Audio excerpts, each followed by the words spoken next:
Hey, we back. Let's go. It's the UKNO podcast. This is Mike Watts.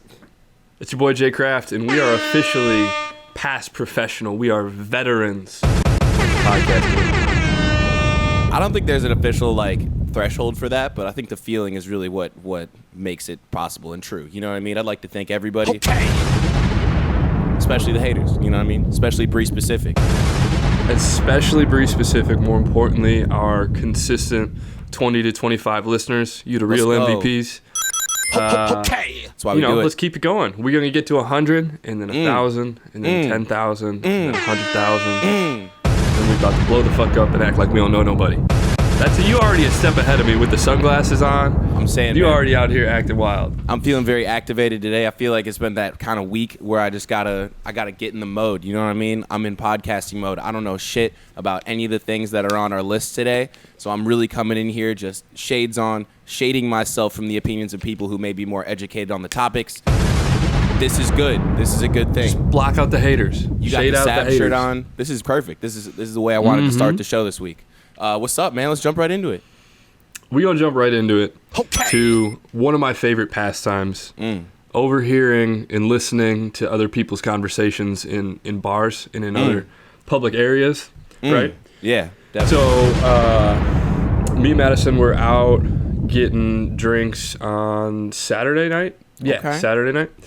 Okay. And maybe it was Friday, one of the two. But we're at this sushi spot, just getting drinks at the bar because we know the owners, and just sitting there chatting. And they were closed for the night, so all the servers were just sitting there waiting to get their tip money and everything. Okay. And I hear them talking. And one of the girls is talking about how she's about to go visit Chicago. Bet. And this other girl pipes in and goes, "Oh, I love Chicago. It's just so much fun talking about how great Chicago is." And I'm like, "Oh, for sure. Yeah, no, I'm with you on that. Yeah, Chicago's dope." And then she starts talking about how you should get around in the city.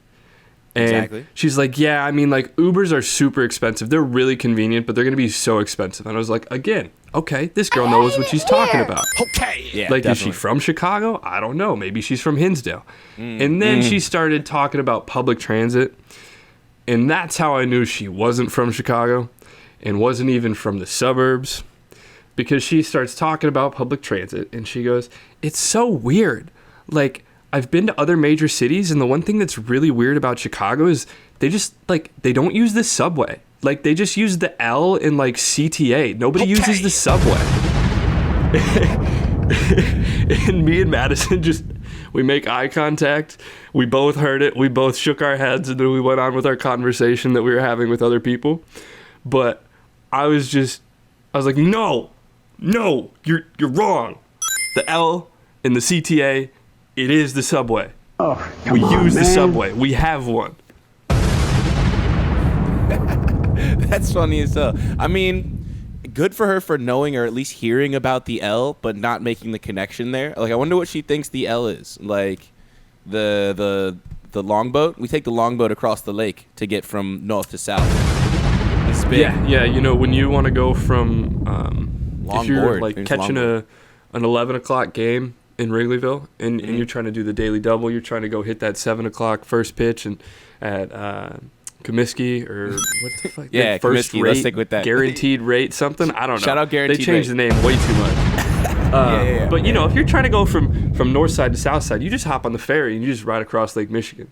That's how it works. Okay. That's how it works. Literally, That's what everybody does. That's the L. Or I guess it'd be the F at that point if it's the ferry. But yeah, we just use the F, the CTA, whatever. You know I what was mean? just silently furious in my own head. No, you're wrong. You're wrong. You're just wrong. So she's just never, or maybe she's been to Chicago, but just never actually. She hears people talking about Chicago, but maybe does never had an experience where she was out and had to go around. But I mean, hey, I think there's more ignorance that can be taught good to. You know what I mean? She is one learning experience away. You know what I mean? Okay. Yeah, it came across as a girl that had been to a bachelorette party in Chicago, a long weekend, and loved the city, and that's what she took away from it. That actually sounds exactly right, because think about it, the way someone could get around the city without having to use the CTA, the L, whatever, trolleys, especially if you're at some kind of bachelorette party, wedding party, something like that. A lot of people do use trolleys. She didn't mention it in the conversation you heard, right? No. Okay. All right. But either way, so I think that might be a good assumption. Maybe limo if she's really rolling high. You know what I mean? Exactly. I was just so surprised and so caught off guard because she said it with so much confidence, and I was like, you couldn't be more wrong. There was just so much confidence in her voice. I just had to laugh. R.I.P. to her street cred, man. It's all right. It's okay. For real. Tell her to come to Chicago if you ever see her again. And that's just what it is. So from that, we have a recurring segment. I need to know who LD is because you put LD on the thing, and before anything, I know. Yeah, exactly. Who is that? What is that? Well, so we got to introduce the reoccurring segment. Okay, yeah. Okay. We have a reoccurring segment, if you're new to the podcast, called Punchable Faces. If you think you understand what that means, you probably do. It's very self-explanatory. It's just a face where you see it, you want to punch him. Bang. I think we've identified Machine Gun Kelly as a punchable face. Donald Trump, punchable face. Easily. We said Piers Morgan. We said Piers Morgan. Who else? You said Luka Doncic. Which shout out those Luka picks, but we'll get there. No, this is I needed to bring it up. That's LD. We're talking about Luka right now. Not Luka. Yes. I just I respect him and I like watching him as a basketball player because he's on another level right now. But you cannot deny that the faces he makes, they're punchable. Okay. They're punchable on a whole nother level, dude. Okay. I mean, I agreed last time we brought it up. And I kind of agree this time. I think I'm just more on his side now. Like, after the Suns win, man, he so good. Like, he had 27 points after the second quarter, and the whole Suns team had 27 points after the second quarter. He's on another level. He deserves to make whatever faces he wants. You know what I mean? That picture of him smiling at Booker, oh, my God. That's going to haunt me in my sweetest of dreams forever. Okay.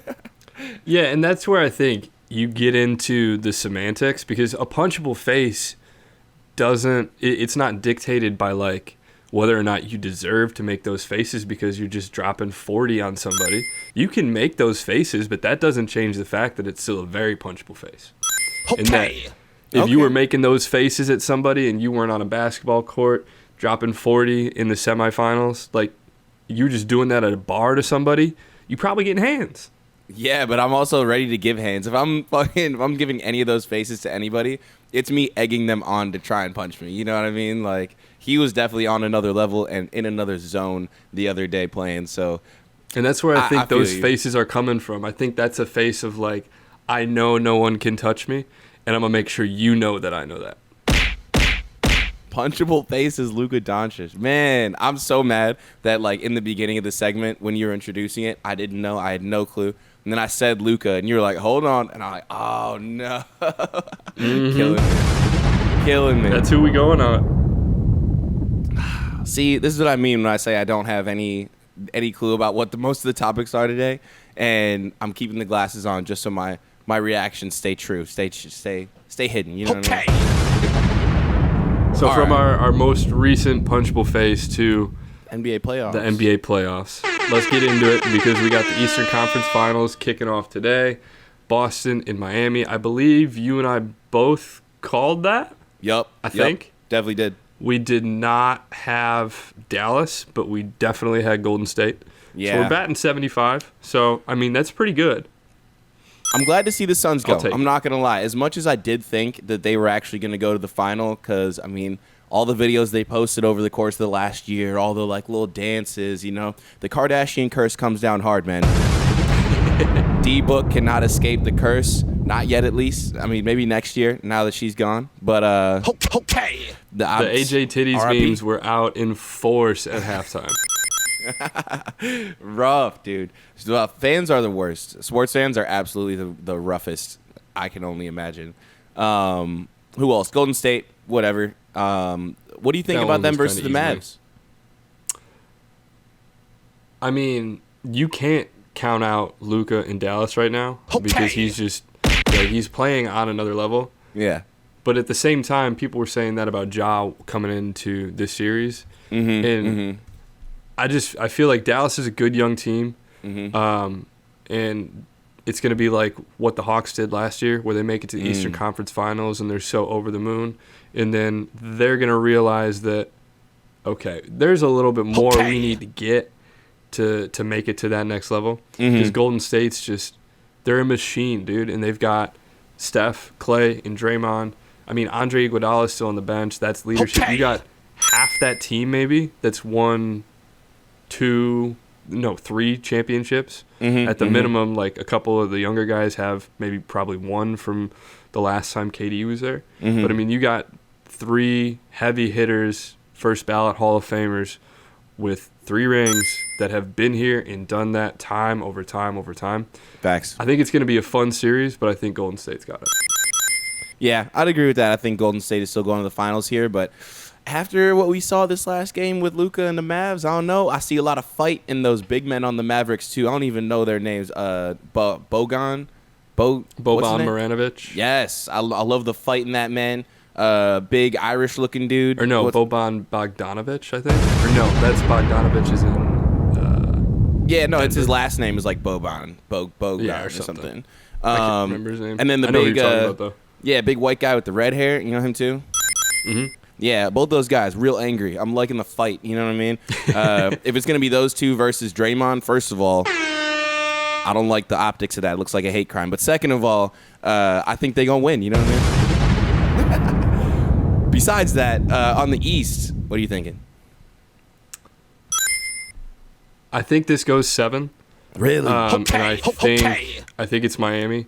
Miami is just, they're a deep team, and again, it's a team that has a little bit more leadership there. A team that, I mean, they're definitely a young team, but Jimmy Butler, I think, is somebody that just wills you to victories the way that Luka did in Game 7. I think he's been doing it for a little while, and I don't know, man. I feel like it's Jimmy's turn to get a ring. Love that. I don't know, but I definitely think it's going 7. I think what it's going to come down to is Jason Tatum and Jimmy Butler. And because Jason Tatum has proved all postseason that he's the real deal. But I don't know, man. Jimmy's a different animal.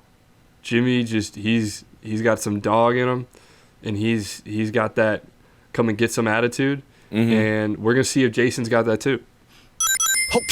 I hear that. I definitely think that the Heat are going to go to the finals. We've been calling that for a minute, especially since the Celtics really did go all the way to a Game 7 with the Bucks. Both of those teams kind of came into that Game 7 a little beat up, you know what I mean? And I'm thinking, even though the Celtics did look good in the last game over the Bucks, I don't think it's going to 7 with the Heat. Maybe 6, but I'm thinking Heat in 5, man, especially since the Heat had a little bit of extra rest, you know what I mean? We'll see if it comes true, but I'm thinking Heat in 5, you know? And then once we get to the finals, we're talking Heat and Warriors.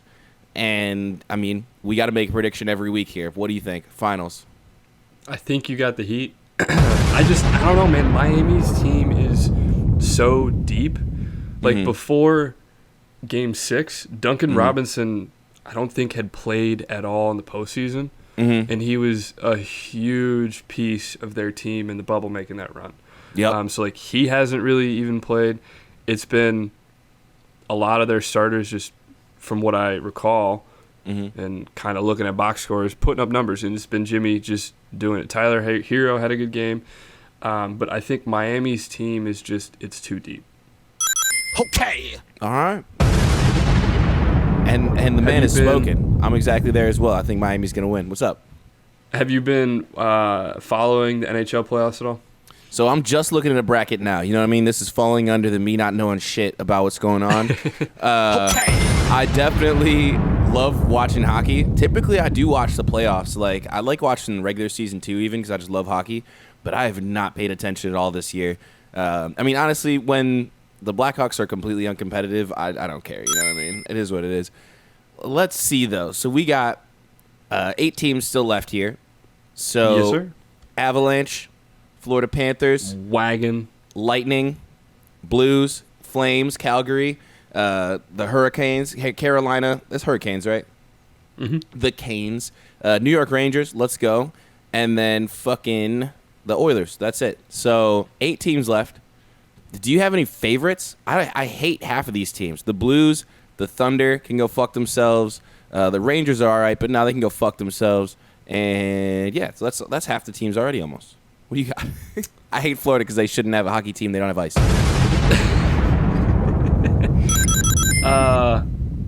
I don't know, man. It's like, so I listen to the Redline Radio, the Barstool Chicago podcast a lot. Okay. And Chief, the guy that covers the Blackhawks for them, he's been talking about how, like, all playoffs, how every single team in the playoffs has, like, a solid either, you know, at least a 2-line forward or, like, a 2-line D-man that's on the team from Chicago. I mean, you look at the Rangers, they got Artemi Panarin. You look at Carolina, Teuvo Teravainen. They're, like, the list goes on. Every single team that's still in the playoffs has a former Blackhawk on it. Let's go. Normally a former Blackhawk that was, like, a big piece. And it's, like you said, really depressing to watch playoff hockey when the Blackhawks are as dog shit as they are. And then when I don't think their first pick in the draft is even in the top 10. So, like, we're going to continue to be garbage for at least another season or two. Sheesh. With that being said, the last round of the playoffs was tremendous hockey. Yeah. And I think you can't beat NHL playoff hockey, the pace of play, the intensity. You can't take a shift off. You can't come across the middle of the ice with your head down. Otherwise, somebody's catching a body and it's you. So I'm definitely tuning in. I got a soft spot for the Rangers because of Panarin, but I think Colorado is just an absolute wagon. Nathan McKinnon is so much fun to watch. And then it's going to be interesting to see if Calgary or Edmonton can finally bring a cup back to Canada. It's been, what, like 25, 30 years? That sucks that they got each other this round. Like, how you going to pit two bad bitches against each other at the same time, man? Oh, come on, Which I think Edmonton Yeah. comes out of that. McDavid's playing on another Word. level. Okay. He's just going fucking God mode. Yeah. And I don't know.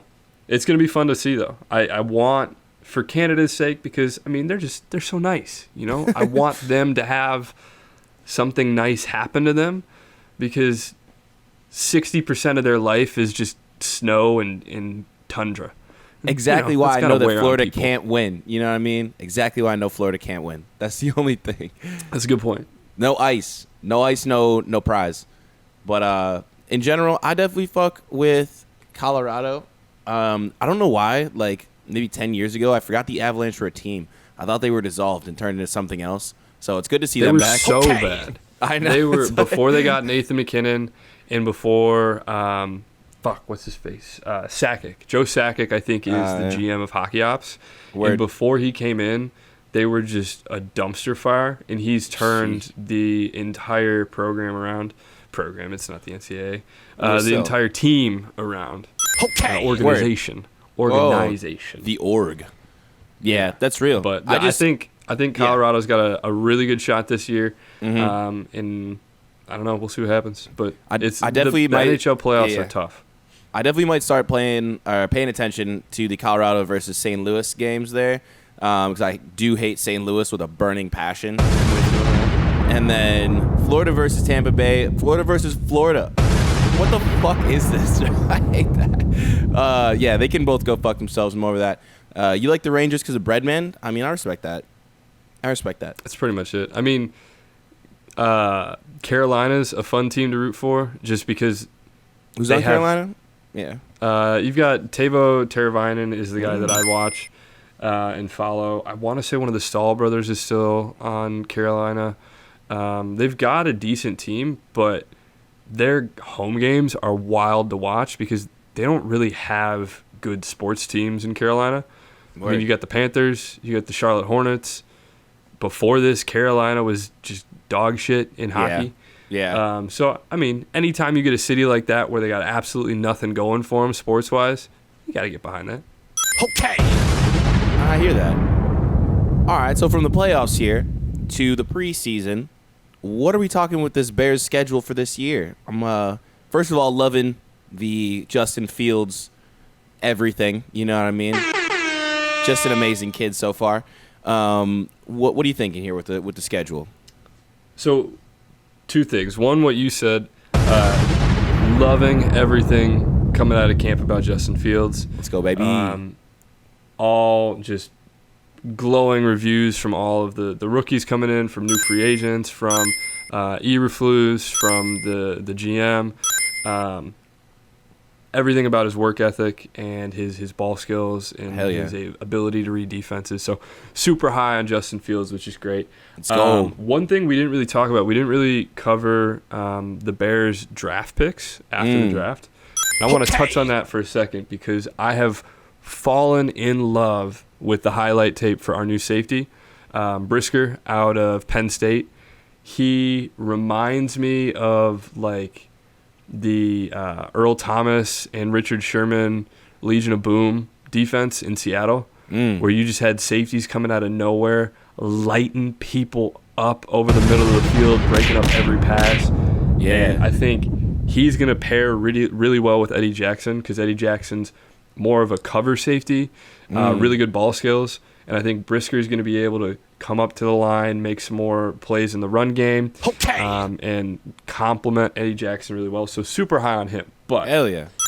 Let's get into the schedule because that's kind of where our positivity stops. Oh, no. Okay. So we got, let's just go game by game, right? We got San Francisco. Okay. Open it up at home. I think that's an L. Yeah. I mean, we got to wait and see what happens with Jimmy G. If it's Trey Lance, then there's a chance. But it's San Francisco. All they're going to do is run the ball with like 3 different running backs you've never heard of, and then some wide receiver on end arounds. And Shanahan's just going to run the ball down our throats, and it's going to be ugly. Oh, but come on, man. I hate it. We go from that just birthday party of fun to Sunday night football week 2 in Lambeau. Where Aaron Rodgers can just pull our pants down and undress us in front of the entire world. I thought he was supposed to be retired. Television. I thought he was out. No, still here. All right, whatever. So that's another L. So we're starting off the season 0-2. I would love to be wrong about either, if not both of those games. But yeah, I'm definitely thinking that that's what it is. I hate it here. Then we come back home. We've got Houston for week 3. Yep. That should be a dub. That should be a win. They traded away Deshaun Watson. They're just a garbage organization. They don't have anybody. They're just terrible. If we lose to the Houston Texans, we have serious problems, and people are going to be sounding alarms on Eberflus already. So that's a must-win game, especially coming off of 2 losses and Aaron Rodgers embarrassing us on Sunday Night Football. Facts. Then we fly out to New York. East Rutherford, New Jersey, to be exact. Boo. To play the Giants, a Sunday afternoon game. Yeah. I think that's a winnable game. A lot of it's going to depend on Daniel Jones and if he can take the next step forward that everybody has been asking him for. Okay. They've brought in some support on the offensive side of the ball, but it's still really kind of a bare bones team. They haven't really done much since firing Joe Judge, 2 seasons ago? I think this is year 2 for the new head coach. So that should be a win. So we should be coming into week 5, 2-2. Let's go. Then we get the Vikings. It's a team we can beat, but I don't think we will. Damn. Knowing the Bears and how we've played. Plus, coming off of a game in New York and then flying to Minnesota, just going to be a tough turnaround. So I think that's another L. I think we're going into week 5? It'll be week 6 because we're now 2-3. Yeah, 2-3.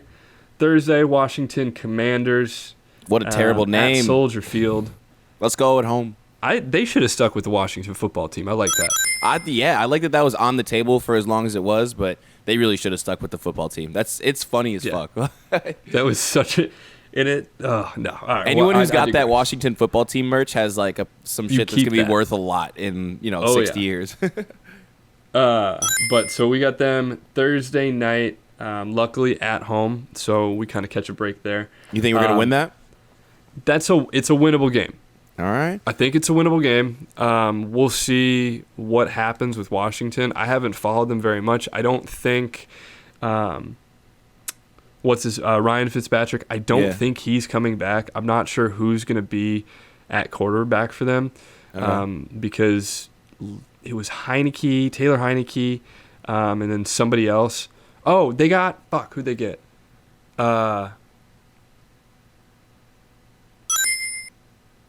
Carson Wentz. Okay. They Oh, traded really? for Eh. Carson Wentz in the offseason. We can win. That's a winnable game. Yeah, 3-3. So we're going to go 3-3. We'll be optimistic. The Patriots at Gillette L. Stadium. That's an L. We don't even Yeah, need to talk about that 3-4. more. Let's go. It's Monday night, 3-4 at Dallas Cowboys. Sunday afternoon. That's another L. Really? Down Damn. to 3-5. Damn. Miami Dolphins. That's an L. 3-6. No. Detroit Lions. We finally right the ship. We get a W. At 3 straight home losses against the is Lions. rough. Or that's 4-6 straight. Oh, damn. That's At 3. the Mercedes-Benz Dome. Atlanta. Atlanta's a dumpster fire.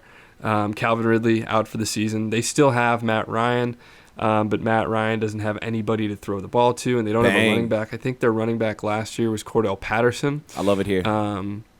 Defense is equally a dumpster fire, so that should be a win. Let's go. That's 5-6. We make another trip out to East Rutherford, New York Jets. We can do it. Another winnable game. Come on. 6-6, I'm going to be baby. optimistic. That's a don't W. think- That's 6-6. Who's on the Jets that could do shit?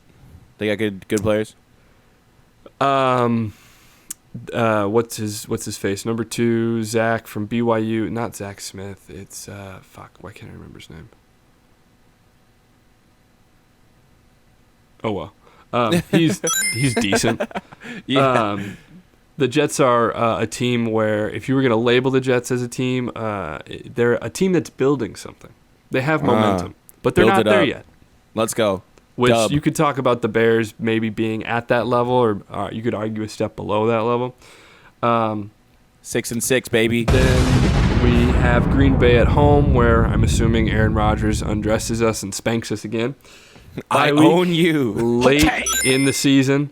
Then Yeah. we get the Eagles. I think that's an L. I think Philly's going to be a very dangerous team this year. Really? I think Jalen Hurts is the real deal. And I think the way that their offense was running at the end of the year, where they were kind of exploiting his running ability while still giving him opportunities to throw the ball either on rollouts or quick crossing routes over the middle and slants. I think Philly's going to be a dangerous team this year. Buffalo then comes into town. Okay, wait. Josh Slow Allen's down. gonna put his- So What? Philly's beating us. Right? Philly's beating us. So that's We're 6 losing and 8. to Philly. That's 6 and 8. 6 and 8. Okay. Then we got Josh Allen coming into town. Okay, for 6 and 9. a Christmas Eve game. That's another gonna be L, awesome, 6 though. and 10. I love that. That's going to be dope. But Josh Allen is just going to sling the ball all over us. That should be 6 and 9 on the Buffalo Bills after we lose to them. Yep. All right, bet. Then we get Detroit. We're at Detroit. Come on. That's a winnable game, but I hate that hear me answer. out. Yeah, no, but I hate Hear that me answer because out. I'm like, it's the Lions. Okay, yes. the Lions did go 1-16 last year. Okay. Or no, 1-16. Or no, maybe 1-17. I don't know. But they only had one win. Okay. I'm fucked up because they changed the number of games in the season last year, so I'm still a little wonky. Yeah, either way. Bad But team. Detroit, I love their head coach. He came over from, I think, New England. And he's like a hard-nosed, I'm going to get in your face, I'm going to tell you how it is kind of head coach. And that's the energy that they're coming with. Okay. I think that's a game we lose. Bro, why? We're already 6 and 9 right now. I know, but I feel like that's a game where we're coming into that. We're not making the playoffs. We've lost 3 straight. We lost to Green Bay going into the bye. We lose to Philly coming off the bye. We lose to Buffalo the week after that on Christmas Eve on national television. I think we lose against Detroit, and I think you might have some people like younger players in the team that rally together to possibly beat Minnesota to finish it out. But there's a very good possibility that we finish the season on a 5-game losing streak. A very good possibility. Or at least go 1-4. Why do we even talk about this, man? This sounds terrible. So Are you you're depressed saying yet? I'm hate it here. I'm super depressed. But if you're saying if we luck out a Minnesota win at the very end of the season, we're gonna finish 7-11, right? So that'd be 9, 10. No, that'd be 7-10. 7-10. 7-10. Yeah, and if we don't squeak out the win, we're 6-11. That's so rough, man. I might not watch football this year. It might not be worth it. I mean, I'm not gonna lie. That's kind of how last season went for me. But there was a little bit of like of the season. Justin Fields' hope, at least. Now it feels there like was, but it was Matt Nagy's last season. Everybody kind of knew he was on the way out the door, and same with Ryan Pace. yeah. So I like watched the beginning of the season very intently, and then like after maybe week 5 or week 6, it was on the main TV and the sound was on, but I was watching Red Zone on the second TV, and then casually looking up at the Bears. I hate it here. I hate it here. Man, I gotta be done with it. So from really depressing topic number whatever, let's go to something a little more fun here. Still in the world of sports, technically. NASCAR. Which, have we talked about NASCAR yet? I don't think so. This is new territory I don't think we've for hit the on podcast. NASCAR yet. It's new territory, but it is along the lines of our themes in one of our big 3 segments. Bang. Kurt Busch, who is a Jordan-sponsored athlete, and Jordan is the primary sponsor of his car. Apparently, Michael Jordan is a huge NASCAR fan. Like, it's kind of well documented. I love Loves NASCAR. Oh, that's awesome. Okay. But he had and he won in this car over the weekend, which was cool, at Kansas Speedway. This is the Jordan 3 black cement inspired car. Awesome car. Very cool. Okay. You get the kind of the elephant print in the gray with the primary black. And I think the cool touch is that Kurt Busch was driving a 45. Jordan's comeback number. That's a kind of cool touch. Okay. I think it's a really cool print for a NASCAR car. Agreed. Because, I mean, you see it's a fine line where it's like either just a very basic and generic decal in what's the proper word? Livery set? Yeah. Is that right? There we go. I It's love like it a here. very chill livery set where it's kind of traditional. You've got all your logos and then a primary color, but this is like something different, something new. And Yeah. I'm a big fan. I thought it was dope. I'm also a big fan. I think that this is super sick. I love the collab vibes that it gives off. It feels like, is Jordan a sponsor of it? Is that the thing? They're the primary sponsor for Okay. Kurt Busch. At That's least that's awesome. my understanding. Cool as fuck. Good on him or his agent for landing that sponsorship. That's super Oh, yeah. awesome. Good on MJ for loving NASCAR. I mean, I don't like NASCAR like that, but if they keep making cars like this, I might. Honestly, the new NASCARs, like they use like Ford Mustangs and some Chevy shit, whatever. But they're pretty fucking cool. Like all the new updates they've made to the new NASCAR formula. Oh yeah. But they're pretty cool. So at the end of the day, this is a sick car, sick concept. If this was on the Cop or Drop segment, this would most definitely be a Cop. I was thinking about putting that as a shoe on the Copper Drop segment, but I was like, that's a cop. I would have been There's no down. question. Yeah, I would have been fucking down. Let's see. From And one very expensive the piece cool of part, machinery. Before we hop there, the cool part is, I mean, he won. So you can't change true. the livery I on didn't- that car. Forgot about that. It's got to be the exact same car next week. And if he wins again, it's got to be the exact same car again. Like, you cannot change those decals until he loses. That's real. If he keeps winning, then you got to do it. Even though it would be legendary to only run it one time and it wins, and then maybe you get a different one next time. It's like a different Jordan-inspired one. Different you know what I Jordan mean? print. Yeah. Like the I want white the Jordan cement 1. or like the fire red. Yeah. I would Yeah. love a Jordan 1 look on it. That'd be sick. Just like classic shoe colors. But from one piece of clothing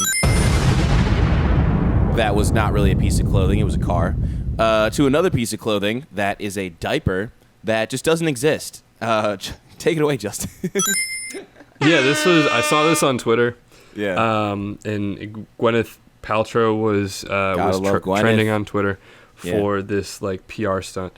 And I'm a huge fan of this because I just think it's fucking hilarious. Anytime a corporation like this does a big PR stunt on like social media, and it blows up, and there's so many people being like, oh my God, how could you do this? Like, diapers that are $120, like, that's so insensitive. Like, who can afford those? And like, you get all of Twitter pissed off, and like, the people that are pissed are the people that you want to be pissed, because they're the fun people to watch flip their shit, and it worked. So to loop you in, thank you. Gwyneth I need this. Paltrow's company, Goop.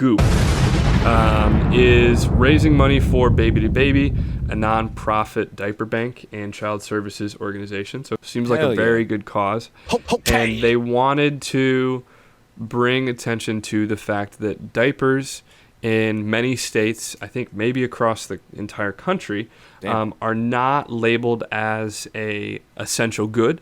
They are taxed as a luxury product, which is mind-blowing and really fucked up. And this, in my eyes, in my opinion, a fun, playful way to piss a bunch of people off and bring attention to something that's kind of fucked up with the intent of making a positive change. So if we were on John Krasinski's show, like during COVID, this would be one good thing. One good thing you saw today.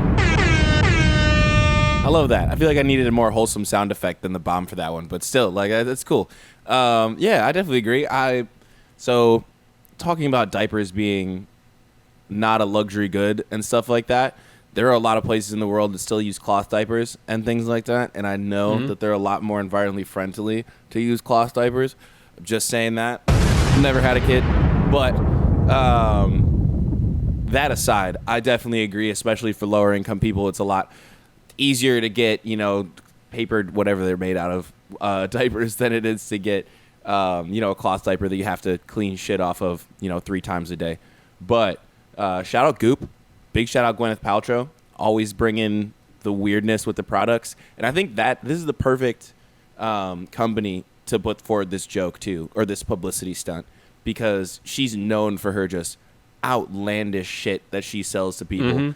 And this was perfect. Like, whoever came up with this, whether it was Gwen, whether it was someone in the marketing PR team, give that person a raise. They deserve more money. Unless it was Gwyneth Paltrow. She probably makes enough. But, yeah, good on you. I think get all the babies' diapers. They put a lot of thought into it. Yeah. So further on in the article, they're talking about it. And in 33 states, they aren't an essential item. They're taxed as a luxury good. And depending on the tax, buying diapers could be hit with an excess tax of an additional 7% on your regular federal and state and local sales tax. So on top of, if you're in Chicago, your 10% tax for sales, you're paying an extra 7% for those diapers. And they price the diapers at $120 because that is exactly or precisely what the diaper tax could cost families annually for having to pay for additional taxes on the diapers. So wow, that's actually not as much as I thought it was going to be, but that's still way more than I would like to spend on diapers. At the same time, what the fuck? It's like a month's supply, maybe. That's crazy. They pick the weirdest places to put in these random taxes and let a lot of things go untaxed, or at least like not very heavily taxed. But yeah, get the new parents, please. Yeah. So from that good news, kind of fun PR, to more good news. Mac Miller's former drug dealer, RIP, to Mac, not the drug dealer, was sentenced, I believe, over the weekend or maybe on Monday. The article I'm looking at is relatively breaking news, but he was sentenced and gets 17 years in prison.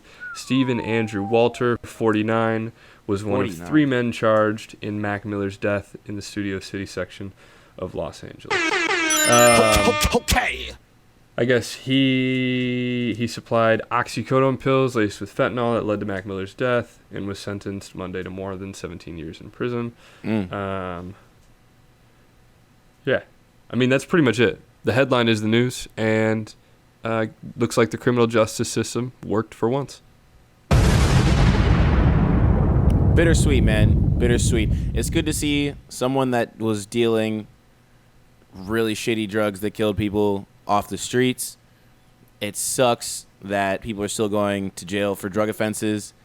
it sucks that a lot of the large companies that are responsible for the opioid crisis are not held accountable whatsoever. The people that were peddling these drugs, people that are bringing fentanyl into the United States, the people that are manufacturing the drug are still free and shall remain free. But yeah, get those 3 guys off the streets. You're way too old to be dealing drugs, man. You're 49. Grow up. Yeah, and the other thing that's fucked up is prosecutors said that he continued to sell the fentanyl-laced drugs after Mac Miller died. So he full well knew that he sold Mac Miller-laced pills. Exactly. And he just kept selling them, which is fucked up. Yeah, and that's where it's like, you talk about a non-violent drug offense. To me, that's a violent drug offense right there. Like, it is. There should be like a different category. Yeah, it's like, that's ridiculous. Lock that guy up. I'm glad to hear it. Definitely bittersweet, because I definitely would rather that guy was free and the Mac was still alive. You know what I mean? Okay. True, but true. It is what it is, and now we get a posthumous album every year, some shit like that, and I'll have to be happy about it. I mean, he's got so much music in the can that, like, I know. DJ, I think he's got some stuff with DJ Drama he was posting, or Drama was posting. He has so much unreleased music that's just floating around out there. It seems like every month you get like a little snippet from somebody. Yeah, I don't know. The whole situation is very bittersweet. Definitely emphasis mostly heavy on what you said at the beginning of the segment. R.I.P. Mac, man. That's taken way too early. And fuck that guy, whatever his name was. So speaking of new music, let's go, baby. Kendrick Lamar had himself a day on Friday. That was Kendrick's day. We are gonna mark, what was it, May 14th? Sure. May 14th, or maybe May 13th. Here, I'm gonna be exact because we need to be precise. This is important. It had to have been the 14th. May 13th. Right? 13th. Fuck. May 13th. Oh yeah, today's Tuesday. Wow. Yeah. May 13th, 2022 goes down in history as Kendrick Lamar's day. Okay. I don't have a negative thing to say about this album. Nor should you. You know what I mean?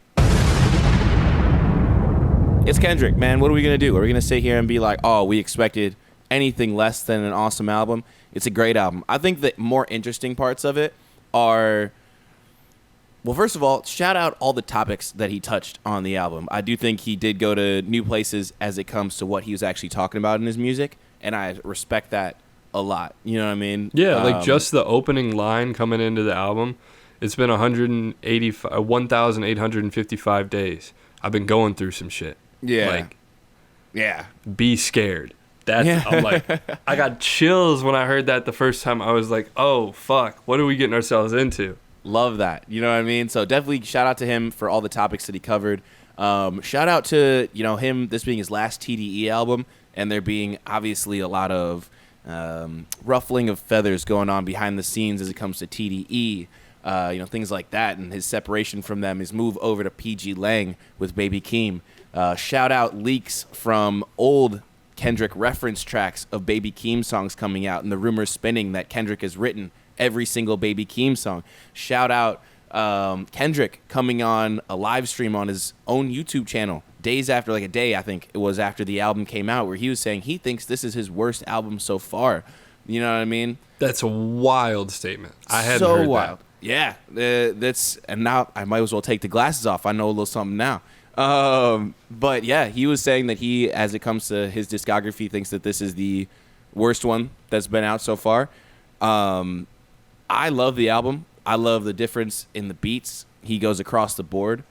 I do think it has reminiscence of feeling kind of like Kendrick going through the motions in some places. Not lyrically, but as it comes to beat selection, the lyrics and the wordplay are just insane. Yeah. What do you think? What do you got? Yeah, what do you got? It's an album, to me, it may be my favorite Kendrick album because when I think of projects and albums as a whole, I want it to be a cohesive like journey. I don't want it to just be like songs here and there. And I feel like so many rappers nowadays are just putting out albums that are just 12 singles put in an order on a record. Yeah. And you know that when you're getting an album from Kendrick, especially when it's been 5 years? Mm-hmm. Since However many days. his last album, maybe 6 years.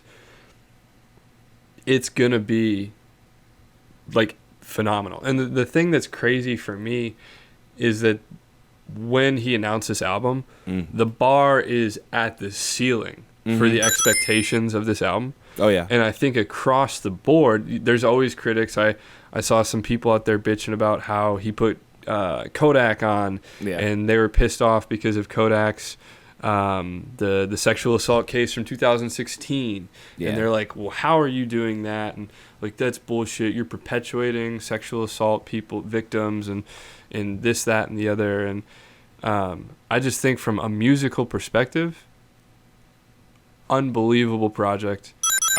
It may be my favorite Kendrick album. It's between that and Good Kid, Mad City. Hell yeah. Yeah. I don't know if I'd call this my favorite Kendrick album. I really like To Pimp a Butterfly, and maybe that's just me. Good Kid, Mad City is probably my second. Maybe this one is my third, because Damn seemed a little bit too mainstream, too refined. You know what I mean? I wasn't a huge fan of Damn. Yeah, it seemed like it was really trying to, like, okay, we've said the message. Let's get on the radio. You know what I mean? Get humble out there, get loyalty, you know, all these things. And then this one feels like kind of a mixture between a Damn kind of thing, where you're polishing things, refining them to get on the radio, but also still keeping that artistry of To Pimp a Butterfly or Good Kid, Mad City. So I think... See, that's where I might disagree with you a little bit, because I feel like it goes more against the grain with your traditional radio shit. There isn't, and I've listened to the album all the way through like at least 10 times at this point. Yeah. And there isn't a song on the album that strikes me as like a DNA, a backseat freestyle. Like, there isn't a song on there that is like a certified bop that's like playing in the club and is like a get the crowd at a show, like get the entire crowd jumping up and down, like some crazy shit that's on YouTube after a giant festival. There, to me, just isn't a song that's like the whole way through it like hits right off the jump and it's just consistent. There's points, but that would be not necessarily a criticism, but a critique or a comment, I guess. I mean, I think some songs like, you know, N95 type of thing that we're definitely going to end up hearing on the radio at some points. Songs like, oh, man, and that's the thing. This is why I have the glasses on, man. I definitely did not listen to the whole album more than once. But here we are. I'm trying to remember what I remember from it. There's another song that I remember being very, very much like a Loyalty Part 2 kind of thing. The beat, very similar. I don't think he was talking about similar things, but another song that I could definitely see on like radio on, you know, 107.5 and shit here in Chicago. Like, it's that kind of stuff, and it's not necessarily your typical radio hits, but stuff that you can tell that the producer worked hard to make sure that it's going to fit in when played amongst all these other radio songs, you know? So as much as I don't think he was trying to get on the radio like he was with Damn, I do think it was under consideration, especially this being his last TDE album. They're going to want some songs that they can push out to the mainstream, you know? So even if Kendrick is doing something that's not as mainstream as before, I still think that was part of quite a few of these songs getting on the album. I forget what the one called that had the super danceable beat. We're going to hear that one on the radio too. You know what I mean? Oh, yeah. And I think this project will be a runaway for hip-hop album of the year, and it should be a runaway for just record of the year, album of the year. He's going to have an absolute showcasing at the Grammys, and if he does it, the industry's rioting. Like, nobody's coming to the Grammys anymore if he gets snubbed like he did for Good Kid, Mad City. But Facts. I have a comparison for one song on the project that I want to get your opinion on, and then we'll hop over to the 3x3. Let's go, baby. We Cry Together. The song with Taylor Page, where it's like super heavy on domestic violence and abusive relationships. I think that song is going to turn into Kendrick's Stan, where it's a super popular song that's also super, like, it hits on like a hot button. It's a song where it's a really good song and you'll listen to it, but it makes you feel uncomfortable. Like, Stan was that for Eminem, along with a lot of like Eminem had a lot of songs like that because he just had super racy lyrics. But Stan is the first time where it's like, oh fuck. And I think that the song that he had with Taylor Page, We Cry Together, I think that is going to have the same kind of effect. Okay. No, I definitely hear that. The same resonance. If we're breaking out the thesaurus. Yeah, I know he's a lot later in his career than Eminem was when Stan came out, so I don't know what the reception will be on a large audience that he already has hearing something like that. I mean, people already love it, of course. But yeah, I don't know. That's an interesting take, and I'm curious to see where that one pans out in the coming future. Okay. And without further ado, the 3x3. Tree by tree. Tree turning tree left in the turd period, and it's tree to tree. Okay. The Blackhawks have the puck. Do you not remember that when what's his name? Pat Foley. No. That was his thing. He would always call the third period the turd period. The turd or period. there's 3 minutes left in the turd period. All right, what's up? What's with these shoes, man? Copper drop. Okay. Copper drop. You want to start with a favorite or a drop? A drop, I guess. How are you going to tell me what it is before I even know what shoe it is? Fine, then I'm going to fuck with you. All right. Well, pick up the shoe, and I'll let you know what I think it is. Okay. We're going to hit the Jordan 8s. I don't know if we've done a Jordan 8 silhouette on the project or on the podcast before, but these are the Rui Hachimura Jordan 8s. The box is super dope. Got a Kobe-inspired box there. It almost feels like a wheat version for the Jordan 8 without it being just a straight wheat. If you're new to sneakers, the wheat colorway is traditionally a tan, like a Timberland tan, and oftentimes suede leather. I've got a pair of the Jordan wheat. Oh, here we go. Perfect. These are the Jordan wheat ones. If you're watching on YouTube, you can see them. They kind of give a little bit of a wheat vibe with some red highlights. I don't have a pair of Jordan 8s, but I really want a pair of Jordan 8s, and these are a cop for me. Bang. I'm going to try and be getting my hands on a pair of them. What you got? What you think? These are cool. I'm not a huge fan of suede. I've said that on the show before. I like the crisscross pattern, you know what I mean? I've seen these Jordans before in different colors. I love the box. The tan is cool. You can go with a lot of different things, you know what I mean? I do think a tan shoe or a wheat shoe is probably not my vibe more so. So only for that reason, I'm going to go with the drop. But I do think that these are really cool. And it's like, it's not them, it's me, you know what I mean? But it's a drop for me. I can't. Okay. Not my thing. Yeah. I'm a big fan of these. I'm going to try and be getting my hands on a pair of them. If you're interested, they release on May 23rd on the Sneakers app, so you can get super excited to catch an L. Okay. Just fuck the Sneakers app. From a Jordan 8 to a Yeezy silhouette, we are talking about the Yeezy 700 V3 in the fade carbon colorway. What you think? Okay. These got to be the ones that you wanted to drop, right? These are a drop for me. I knew it. These are a drop. I fuck with these. I fuck with these only because they look super comfortable. All the Yeezys have the reputation for being super comfortable. They kind of have a mesh look on them, which I really do like there. And I really do fuck with the color gradient that they have going across them there. These are going to be a cop for me. And I can see why you would want to drop them, but they just look cool and comfy to me. I love it. Yeah. What do you think? They look like a shoe that should have been worn in like an Alien versus Predator or like a Halo movie. But that's awesome, right? Yeah. I agree. I mean, I guess. I don't know. I've never been a huge fan of a lot of the Yeezy silhouettes.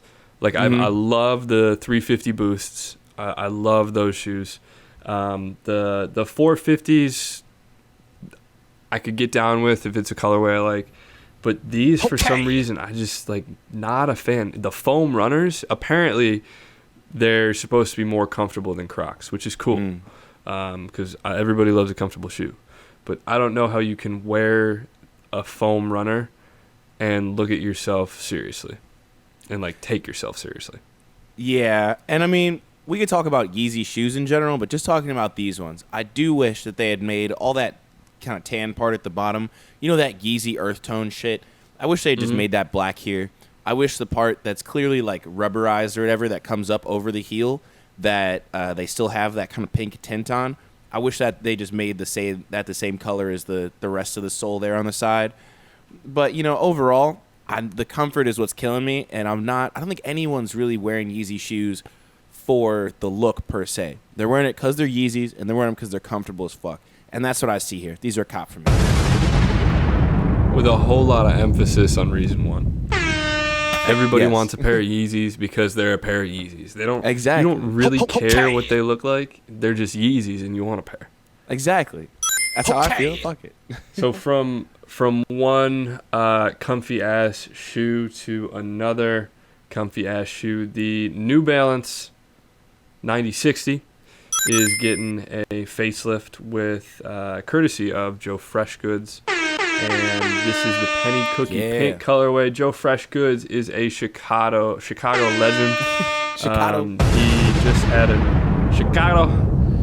He did Outside Clothes, which was a campaign in August, and these are from his, the Inside Voices collection.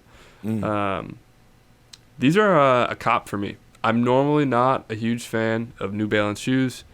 I think some of the silhouettes are like a little too dad shoe, and the colorways that they do are normally very earth tone heavy. It's kind of boring to me. But these are fun. I like the colorway. The silhouette I can get down with. Looking at the quilted insoles and the quilted lining, looks super comfy. So these are definitely a cop for me if I can get my hands on them. Because they drop the 20th. So if you listen to this, they're dropping tomorrow. Go get them. Yeah, man. Definitely a cop for me. I'm honestly I'm a slut for some JoeFreshGoods merch. This shit is awesome. I definitely had bought a girl a JoeFreshGoods sweatshirt this one time, and then she decided she didn't want to hang out with me anymore and kept the sweatshirt. And I've never been so close to breaking into someone's house and stealing something. But I wouldn't have judged you if you did. JoeFreshGoods makes the coolest shit in Chicago, I'm not going to lie. There are a lot of smaller creators that he works with and stuff too that are awesome, but he is the OG as it comes to really getting down and dirty and, you know, sewing your own things, customize. I mean, you're talking about sleeve swaps and stuff like that. Like, that is JoeFreshGoods vibe for sure.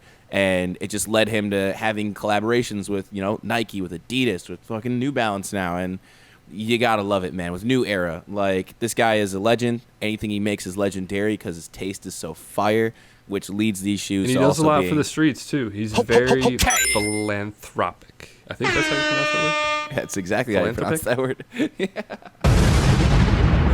Vocab with Mike and Justin. But, yeah, these are a cop for me. 100%. You could tell English was not my strong suit.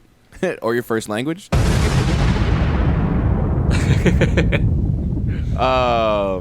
we got next? We got top three. What is it this week? Oh, yeah. We doing top three one-hit wonders? Bet.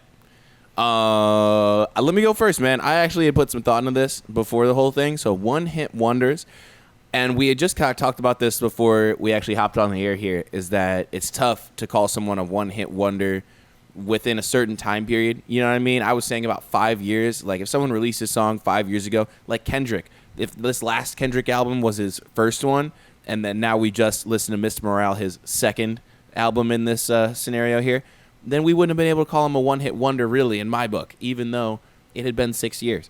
But Justin said that innocent or guilty until proven innocent on this one, that you are a one-hit wonder until you get that second hit, right? Yes, sir. So you leading it off, though, right? Yep. With my first one here, I have to go with what I think is the one of one as it comes to music over the last maybe even 20 years. Somebody That I Used to Know by Gautier. Had to be it. That's good. Had to be it.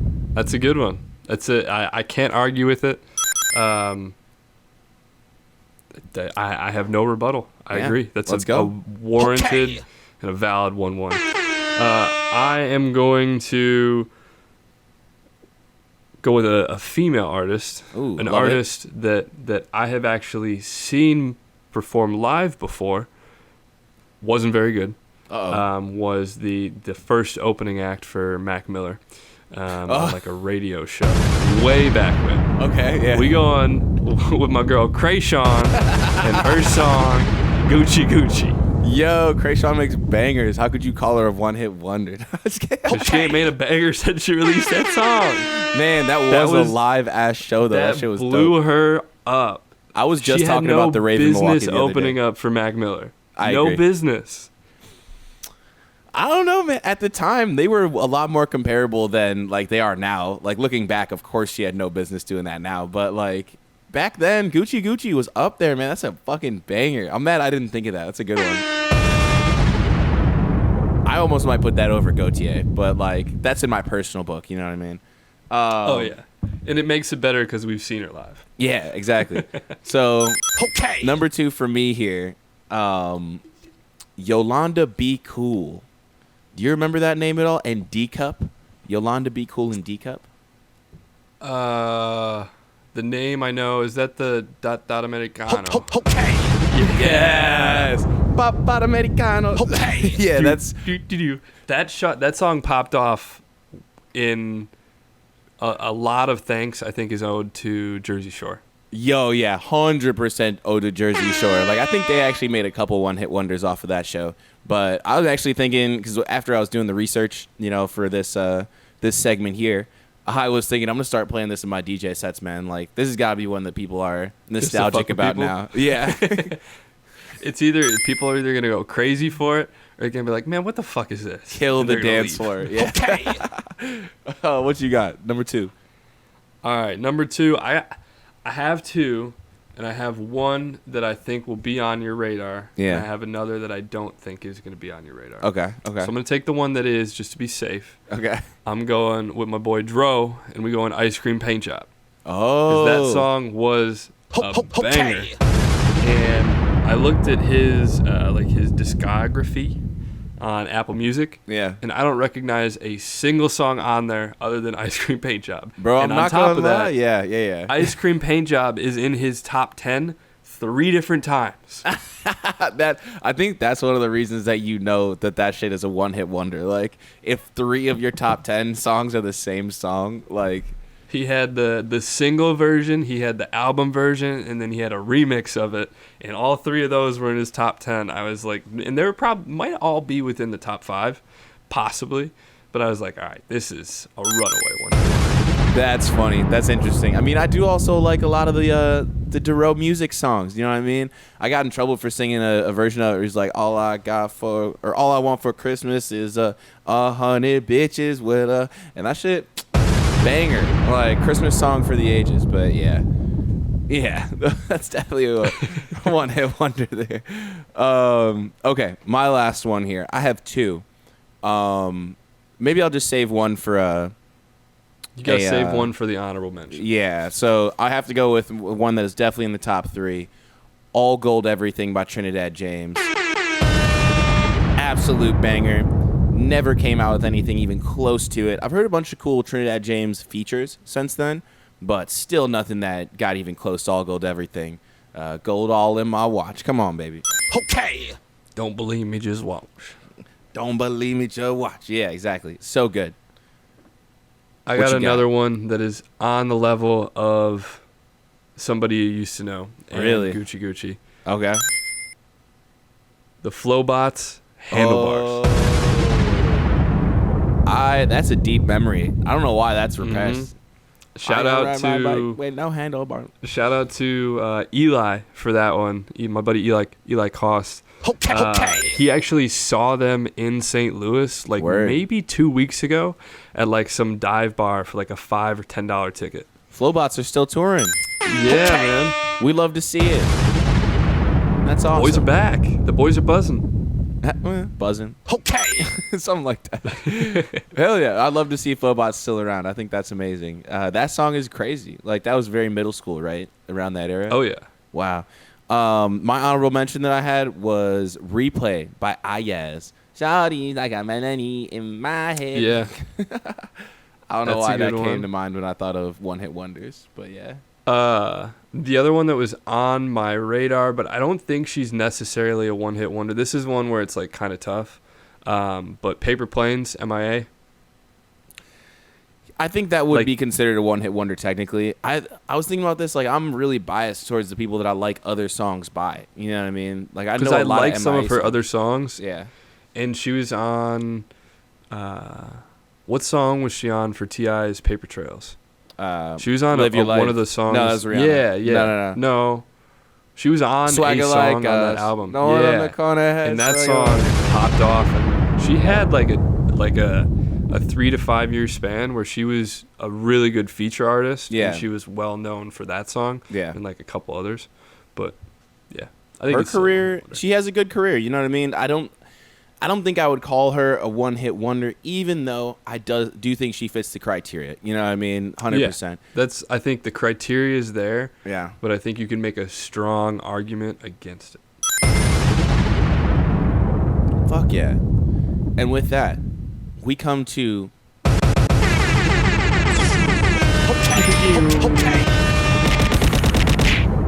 Oh, we hitting every single sound effect. I hate it here. the playlist. Let's go.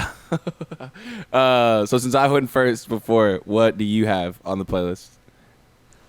We'll start off a little chill. We'll ramp the vibe up a bit. Let's go there. This is from Late Night Jiggy, courtesy of Apple Music Home Studio Sessions. He released, and I'm going to double check right now because I don't know off the top of my head if he has this song as a regular song or if this is a brand new song. So shit. Yeah. It's not. So this is a stripped down version of his 2019 song, Mimosas. Nice piano, very simple on the instrumentals, but really highlights his voice. He's got a great voice. So Late Night Jiggy and his song Mimosas from Apple Music. Okay, hold on. Let me make sure I got the right version Home here. Studios. Yeah. Hold on. Apple Music Home That's why I Studio. threw that in there I because know I you was did. like, I need this, man, to get the right one. It's okay. I Because got I didn't you. check. What we got?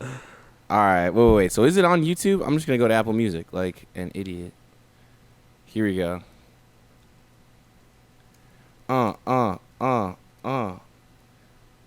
Man. All right. Do another one first. All right, fine. Fuck it. We'll come back to Late Night Jiggy. My boy Toosii. Yeah. This was released, I think, a week and a half ago. But a very good song, Keeper. Kind of a chill banger. I describe it as a chill banger. So, yeah, here. We're going to fill the blank space with Toosii and his track, Keeper. Yeah. Here we go.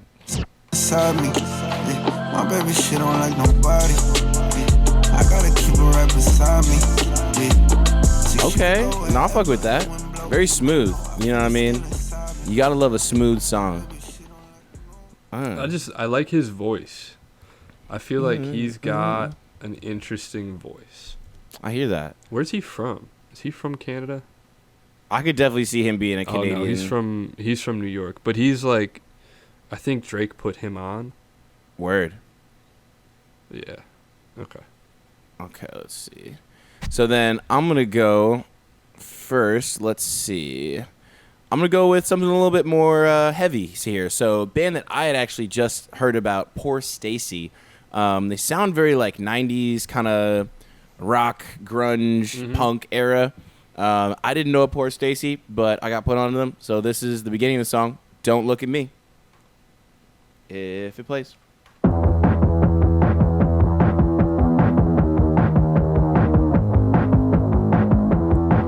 Yeah. Oh, that's right. Definitely tired and I got buried next to me. They're definitely really weird and vibey, but they're like real 90s punk vibes. Here we go.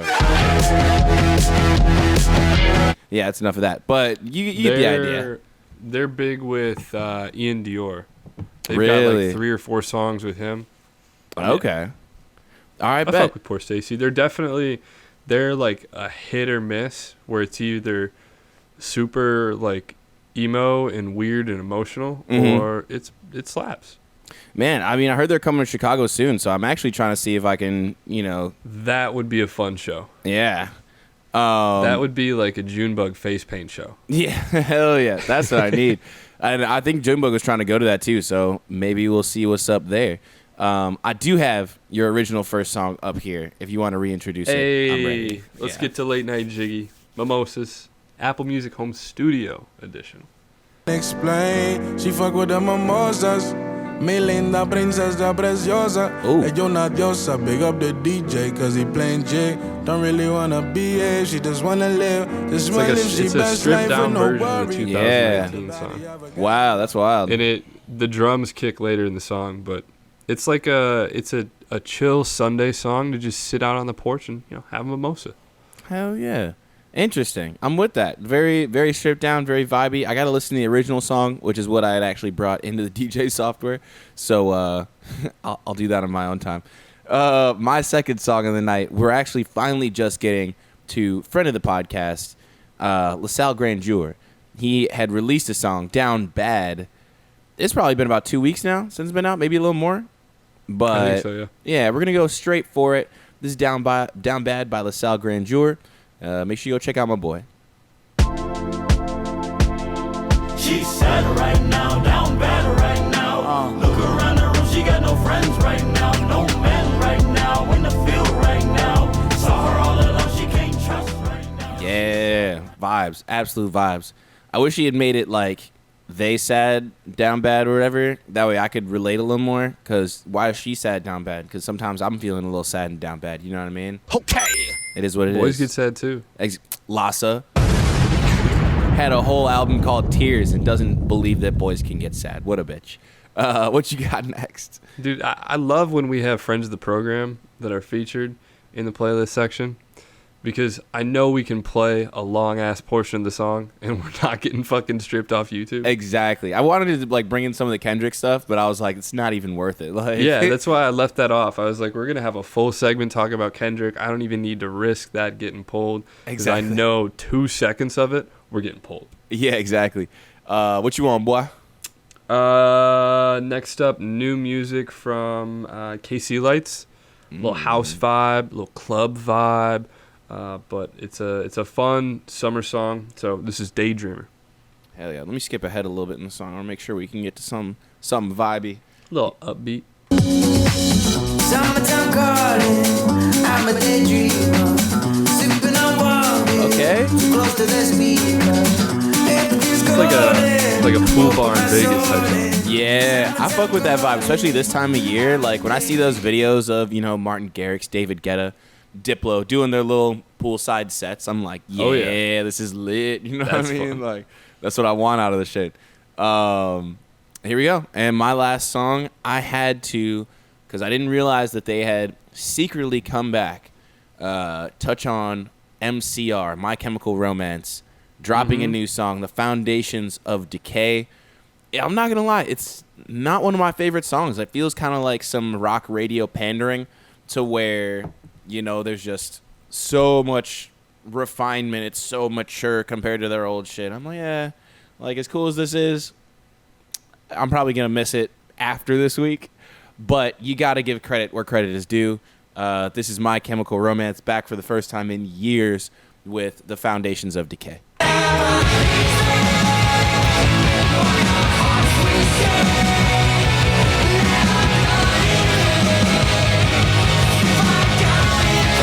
I mean, it's My Chemical Romance. Yeah, still those same My Chemical Romance chord progressions, you know what I mean? Big It guitars, still big hits. drums. Yeah, it It hits. still hits, but it just doesn't hit as hard. I'm saying, like, the angst isn't as angsty as it was before, in my opinion. Because but they don't have any real angst. I think the real thing is, man, first of all, we all have real angst, especially after the last few years we've lived through.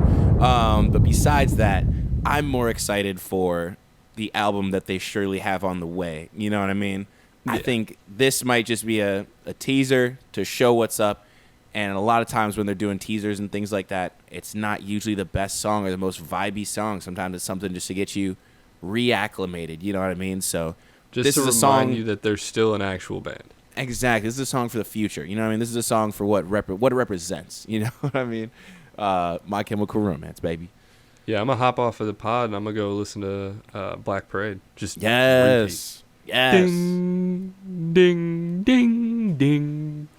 Fucking love that song. I had a hot take a while ago that we can talk about on next week's episode, but I would compare Welcome to the Black Parade as our generation's Bohemian Rhapsody. Oh, yeah. I definitely agree with that. I think there are a couple songs from our generation that, depending on the group you hung out with growing up, could fit that bill. And let's talk about that next week. You know what I mean? Let's get that on the list there. But I definitely think that I could name a couple songs that are longer, you know, kind of winding with their lyrics, story, things like that, and people know to sing along in a bar. So, Oh, yeah. yeah. Wrap me up, man. What's up? Well, if you're watching on YouTube, stick around because we got a little special treat for you that's only on YouTube. If you listen on Apple Pod or Spotify, you know, go check it out and watch the last 10 minutes because we're about to do a sneaker unboxing for the Union Jordan 2 Ratons that we previously featured on the Copper Drop. I said they were a cop, and I hit the cop. So for now, if you're listening on audio platforms, now you know. And if you're listening on those audio platforms, now you know you need to go hop on YouTube and check out the last 10 minutes of the pod because it is YouTube exclusive. So go check us out over there. But until next week, I'm your boy Jay Kraft. This is Mike Watts. And now you know. We out, but not really. Yeah, let's get to this motherfucker. I'm excited to see it. We gotta let's get the laptop down. We got some space here. Yeah, this is good. Okay. This is what the people wanted. All right. Nobody asked for it, but we knew they wanted it. Yeah, I wanted it. And I technically asked for it, too. I like this box. Perforated on the box. Okay. Show the cam. That. There you go. There we go. Okay, Some bet. perforations there. I think like it's going to highlight some of that on the shoe. We're going to find out. Yeah. This is the Raton colorway. Ooh. I like that inner logo. Okay. Kind of see that. There we go. There you go. The one looks like the Shaq logo, though, which is funny. Yeah. It looks like Shaq if he was trying to do an ollie. Yeah. Oh, okay. Bring them out. These are nice. Yeah, those are crispy. These are nice. Crispy. I love the tag at the top. That shit looks nice. Yeah, I'm a big fan of the colorway. The tag at the top is a nice touch. Overall, the material is like it feels high quality. I've never had a Jordan 2, so I can't speak to other ones. But the dunks, the Union dunks, they got a pair of the Court Purples. Those just kind of feel like a dunk. Like, it's a nice shoe, but it's just, it's a dunk. This feels like a premium shoe. Like, This feels like it's made well. There's some suede upper. There's some nice leather. There's the perforations there at the top of the shoe. That's featured on the box. The colorway, it's simple, but you get like a little bit of an elegant touch with the yellow. Kind of an orange under here, more yellow there. The inside looks very comfy as well. The insole's standard insole. Let's see. Dude, that tag is dope. It's not just like a cheap tag. Yeah. Either. Do we get another lace color with it? Oh, more laces. Ba. We get 2 more laces. These are kind of a little bit more of a beige, whereas these are a cream. And then you get like a golden yellow. Bottoms of the shoes. Some blue. I like that. Yeah, it's cool. They tell you it's a 10.5, so you know it's a 10.5. It says it on the bottom. Yeah. That's funny. Now, the real moment of truth is going to come after we stop recording when I go put a pair of socks on and see if they fit. Because your boy's an 11, and they ran out of 11s while I was in the queue. But I still wanted to hit so that I could flip them if they don't fit. Yeah. So these are at 10.5s. We're going to see if they actually fit. But overall, a really dope shoe. It's simple, but it's elegant. Yeah. I'm a big fan. Fuck yeah, man. But I love it. The good thing is if they don't fit, I already got somebody lined up for them. So Gerlach, if you're listening to the pod, keep your fingers crossed that they don't fit because they're coming to a good home if they don't. Hell yeah. And that's it. First sneaker unboxing on the Now You Know podcast. Yeah, and shit, for the people that stayed around or the people that actually came back to YouTube, the people that watched it on YouTube to begin with, I'm glad you stuck around for this first web-exclusive segment. Okay. And my name is Mike Watts. It's your boy Jay Kraft. And again, now. You know. Hey, there we go. Fuck yeah. All right. Peace.